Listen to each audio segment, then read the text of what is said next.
महाराष्ट्रातील गृहनिर्माण सोसायट्यांमध्ये मद्य विक्रीसाठी आता सोसायटीचं ना हरकत प्रमाणपत्र आवश्यक असेल।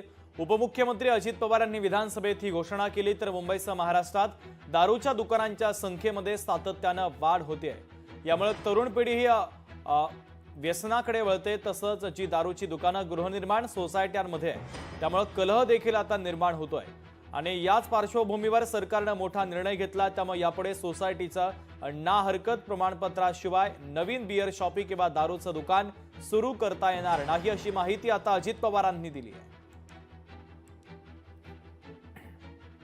अध्यक्ष महोदय, सन्मान्य सदस्य भीमराव तापकीर साहेबांनी जो मुद्दा उपस्थित केलेला आहे त्याच्याबद्दलची लेखी तक्रार त्यांनी माझ्याकडे द्यावी। मीच पुणे जिल्ह्याचा पालकमंत्री आहे। मी तिथल्या एक्साईजच्याही लोकांना जिल्हाधिकाऱ्यांना पण सूचना देऊन जर शहरातला असेल तर सीपींना सांगून, ग्रामीणचा असेल तर एसपींना सांगून त्याबद्दलची कारवाई करेन।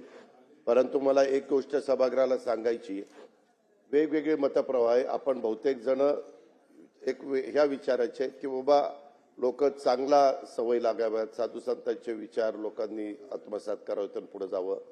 पण अध्यक्ष महोदय, माझ्या पहाड्यामध्ये असेही काही भाग आलेले आहेत, मी त्या भागाचं नाव घेत नाही, पण राज्यातलेच, की त्यांनी खासदारकी आमदारकीच्या निवडणुकीमध्ये उभा असताना मला निवडून द्या, मी इथली दारूबंदी उठवतो, मला निवडून द्या, मी इथं दारू चालू करतो, असं करून ते आमदार पण झाले, खासदार पण झालेत। अशी पण उदाहरणं आपल्या महाराष्ट्रामध्ये आहेत, फक्त माहिती करता।